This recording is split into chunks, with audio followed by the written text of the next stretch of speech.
Welcome back to my channel. ഞാൻ വസ്ന സുബർ. ഇന്ന് ഞാൻ വിഷുവിന് ഉണ്ടാക്കാൻ പറ്റുള്ള ഒരു പൊളി സ്വീറ്റ് റെസിപ്പി ആയിട്ടാണ് കേട്ടോ വന്നിട്ടുള്ളത്. ഇപ്പോൾ വിഷുവിനും ഓണത്തിനും ഒക്കെ എപ്പോഴും നമ്മൾ സേമിയ പായസം അല്ലെങ്കിൽ ചെറുപയർ പരിപ്പ് പായസം ഇതൊക്കെയാണല്ലോ അധികം ഉണ്ടാക്കാറുള്ളത്. എന്നാൽ ഈ ഒരു വിഷുവിന് ഈ ഒരു സ്വീറ്റ് റെസിപ്പി തന്നെ ആയിക്കോട്ടെ.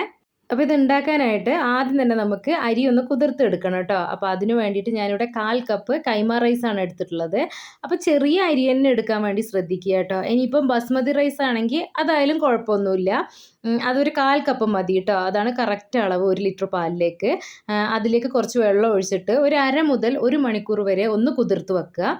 ഇനിയിപ്പോൾ ഇതിലേക്ക് ആവശ്യമുള്ള നട്ട്സൊക്കെ ഒന്ന് ചോപ്പ് ചെയ്തെടുക്കണം കേട്ടോ. അപ്പോൾ അതിന് വേണ്ടിയിട്ട് ഞാനിവിടെ കുറച്ച് പിസ്ത, ബദാം, കാഷ്യൂം കൂടി എടുത്തിട്ടുണ്ട്. ഇനിയിപ്പോൾ ഇതൊന്ന് ചെറുതായിട്ട് ചോപ്പ് ചെയ്തെടുക്കുന്നുണ്ട് കേട്ടോ. പിസ്തയും കാഷ്യൂം ബദാമും ഒക്കെ ഏകദേശം 1.5 മുതൽ 2 ടേബിൾ സ്പൂൺ വരെ നമുക്ക് എടുക്കാം കേട്ടോ. കൂടി പോവണ്ട. ഈ ഒരു അളവിൽ റൈസ് ഗീർ ഉണ്ടാക്കുന്ന സമയത്ത് ഇത്രയും മതി കേട്ടോ. ഇനിയിപ്പോൾ ഇത് ഉണ്ടാക്കാനായിട്ട് ഞാനിവിടെ 1 ലിറ്റർ പാലാണ് എടുത്തിട്ടുള്ളത്. ഒരു നോൺ സ്റ്റിക്കിൻ്റെ പാത്രത്തിലേക്ക് എടുത്ത് അതൊന്ന് അടുപ്പിലേക്ക് വെച്ച് കൊടുത്തിട്ടുണ്ട് കേട്ടോ. ഇനി ഇതൊന്ന് തിളച്ച് വരട്ടെ. ഇനിയിപ്പോൾ ഇതിലേക്ക് മധുരത്തിന് ആവശ്യത്തിന് പഞ്ചസാരയാണ് കേട്ടോ ഞാൻ ചേർത്ത് കൊടുക്കുന്നത്. നിങ്ങൾക്ക് വേണമെന്നുണ്ടെങ്കിൽ മിൽക്ക് മെയ്ഡ് ചേർത്ത് കൊടുക്കുക. മിൽക്ക് മെയ്ഡ് പുഡിങ്ങിലും പായസത്തിലും ഒക്കെ നമ്മൾ ചേർക്കുകയാണെങ്കിൽ ഒരു പ്രത്യേക ടേസ്റ്റ് തന്നെയാണ്. എന്നാലും ഈ ഒരു റൈസ് ഗീറിൽ പഞ്ചസാര ചേർത്താൽ മതി കേട്ടോ. എന്നാലും അടിപൊളി ടേസ്റ്റാണ്. ഈ ഒരു റൈസ് ഗീറിലേക്ക് നമ്മൾ അവസാനമാണ് കേട്ടോ പഞ്ചസാര ചേർത്ത് കൊടുക്കുന്നത്. ഇപ്പോൾ ഇതാ ഈ ഒരു പാല് അത്യാവശ്യം ഒന്ന് തിളച്ച് വന്നിട്ടുണ്ട്. പാല് തിളച്ചതിന് ശേഷം ഒരു 10-15 മിനിറ്റോളം ഒന്ന് ഇളക്കിക്കൊണ്ടിരിക്കണം കേട്ടോ. പാലിൽ കുറച്ചൊന്ന് വറ്റി വരണം. അതിന് ശേഷമാണ് അതിലേക്ക് നമ്മൾ നേരത്തെ കുതിർത്ത് വെച്ചിട്ടുള്ള അരി ചേർത്ത് കൊടുക്കുന്നത്. അപ്പോൾ ഒരുപാട് വറ്റേണ്ട ആവശ്യമൊന്നുമില്ല കേട്ടോ. ഒരു 10-15 മിനിറ്റോളം ഒന്ന് തിളപ്പിച്ച് കൊടുത്താൽ മതി. അതുപോലെ നമ്മൾ ഇത് പാട കെട്ടാതെ ഒന്ന് ഇളക്കിക്കൊണ്ടേ ഇരിക്കുക കേട്ടോ. ഇടയ്ക്കിടയ്ക്ക് ഒന്ന് ഇളക്കി കൊടുക്കുക. പാലിപ്പോൾ അത്യാവശ്യം തിളച്ച് വന്നിട്ടുണ്ട്. ഇനിയിപ്പോൾ നമ്മൾ നേരത്തെ കുതിർത്ത് വെച്ചിട്ടുള്ള ഒരു അരി ഉണ്ടല്ലോ, അത് നല്ലവണ്ണം ഒന്ന് കഴുകി ഊറ്റി വെച്ചിട്ടുണ്ട്.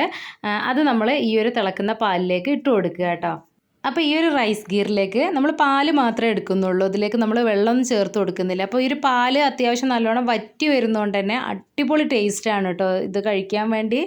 ഇനിയിപ്പോൾ നമ്മൾ അരി ചേർത്ത് കൊടുത്തിട്ടുണ്ട്. എന്നിട്ട് നല്ലവണ്ണം ഒന്ന് വേവിച്ചെടുക്കണം കേട്ടോ. അപ്പോൾ ഇടയ്ക്കിടയ്ക്കൊന്ന് നമ്മൾ ഇളക്കി കൊടുക്കണം കേട്ടോ, അല്ലെങ്കിൽ അടി പിടിക്കാനുള്ള ചാൻസ് ഉണ്ട്. ഇനി നമ്മളിതിൽ ചേർത്ത് കൊടുത്തുള്ള അരി വെന്തതിന് ശേഷം മാത്രമേ നമ്മളിതിലേക്ക് പഞ്ചസാര ചേർത്ത് കൊടുക്കുകയുള്ളൂ.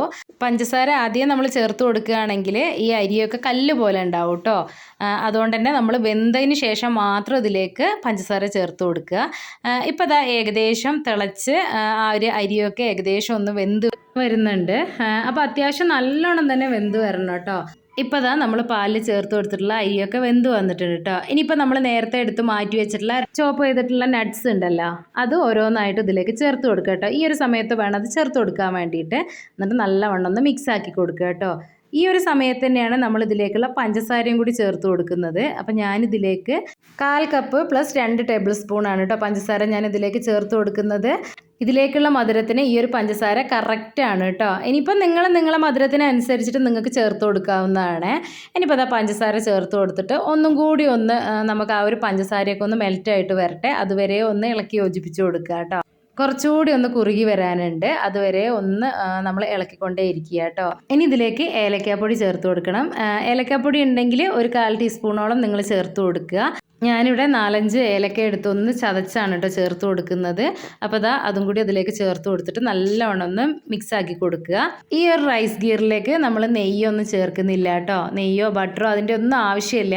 ഈ ഒരു പാൽ അത്യാവശ്യം തന്നെ വറ്റി വരുന്നുണ്ട് കേട്ടോ. അതുകൊണ്ട് തന്നെ ഈ ഒരു ഡെസേർട്ട് അടിപൊളി ടേസ്റ്റാണ് കേട്ടോ. ഇപ്പോൾ അത്യാവശ്യം നല്ലോണം തന്നെ കുറുകി വന്നിട്ടുണ്ട് കേട്ടോ. അപ്പോൾ ഈ ഒരു പരുവം മതി. നമുക്ക് ഫ്ലെയിം ഓഫ് ചെയ്യുക. ഇനിയിപ്പോൾ ഇതിൻ്റെ ചൂടൊക്കെ ഒന്ന് മാറി റൂം ടെമ്പറേച്ചറിലാവുന്ന ആ ഒരു സമയത്ത് ഒന്നും കൂടി ഇത് കുറുകി വരുവേ. ഇനി നിങ്ങൾ ഉണ്ടാക്കിയ ഉടനെ തന്നെ നിങ്ങൾ ഇത് കഴിക്കുന്നതാണെങ്കിൽ കുറച്ചും കൂടി ഒന്ന് കുറുക്കി എടുക്കണം കേട്ടോ. ഈ ഒരു രീതിയിലും മതിയാവും. അതിന് ശേഷം ഫ്ലെയിം ഓഫ് ചെയ്യുക. ഇപ്പോൾ നമ്മൾ അടിപൊളിയായിട്ടുള്ള റൈസ് ഗീർ റെഡി ആയിട്ടുണ്ട്. ഞാൻ പറഞ്ഞില്ലേ, ഇതിലേക്ക് നെയ്യോ ബട്ടറോ അങ്ങനത്തെ ഒന്നും ആവശ്യമില്ല കേട്ടോ. ഈ ഒരു പാലൊക്കെ അത്യാവശ്യം വറ്റി വരുന്നതുകൊണ്ട് തന്നെ ഇത് കഴിക്കാൻ വേണ്ടി അടിപൊളി ടേസ്റ്റാണ്. ഇതിപ്പോൾ ഞാൻ കുറച്ച് നേരം ഒന്ന് മാറ്റി വെച്ചിട്ടുണ്ടായിരുന്നു കേട്ടോ. അപ്പോൾ അതാ നിങ്ങൾ കണ്ടില്ലേ, കുറച്ചും കൂടി ഒന്ന് കുറുകി വന്നിട്ടുണ്ട്. ഇനിയിപ്പോൾ അതാ നമുക്ക് സെർവിങ് ബൗളിലേക്ക് മാറ്റാം കേട്ടോ. അപ്പോൾ ഞാനിവിടെ ചെറിയ 4 ഗ്ലാസ്സിലേക്കാണ് കേട്ടോ ഇത് ഒഴിച്ചു കൊടുക്കുന്നത്. അപ്പോൾ ഈ ഒരു ക്വാണ്ടിറ്റിയിൽ നമ്മൾ ഉണ്ടാക്കുകയാണെങ്കിൽ, ഈ ഒരു അളവിലാണെങ്കിൽ 5 ഗ്ലാസ് ഉണ്ടാവും കേട്ടോ.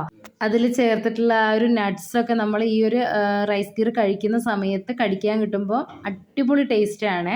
അപ്പോൾ ഈ രീതിയിൽ നിങ്ങൾ ചെയ്ത് നോക്കിയിട്ടില്ലെങ്കിൽ തീർച്ചയായിട്ടും ഒന്ന് ചെയ്ത് നോക്കുക കേട്ടോ. അപ്പോൾ ഇതിലേക്ക് ഉപയോഗിക്കുന്ന അരി ചെറിയ അരി തന്നെ എടുക്കാൻ വേണ്ടി നോക്കുക. നമ്മൾ നെയ്ച്ചോറിൻ്റെ അരിയില്ലേ, കൈമ റൈസ്, ജീരകശാല, സോനാ മസൂരി, അങ്ങനെ ഏതെങ്കിലും ഒരു റൈസ് ഉപയോഗിച്ചിട്ട് ചെയ്ത് നോക്കുക കേട്ടോ.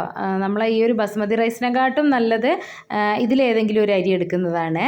അപ്പോൾ ഇതാ നമ്മൾ അടിപൊളിയായിട്ടുള്ള റൈസ് ഗീർ റെഡി ആയിട്ടുണ്ട്. നിങ്ങൾ കണ്ടില്ലേ, ഇത് പെട്ടെന്ന് തന്നെ നമുക്ക് ചെയ്തെടുക്കാൻ വേണ്ടി പറ്റും. അപ്പോൾ ഈ ഒരു വിഷുവിന് നിങ്ങൾ തീർച്ചയായിട്ടും ഇതൊന്ന് ട്രൈ ചെയ്ത് നോക്കുക.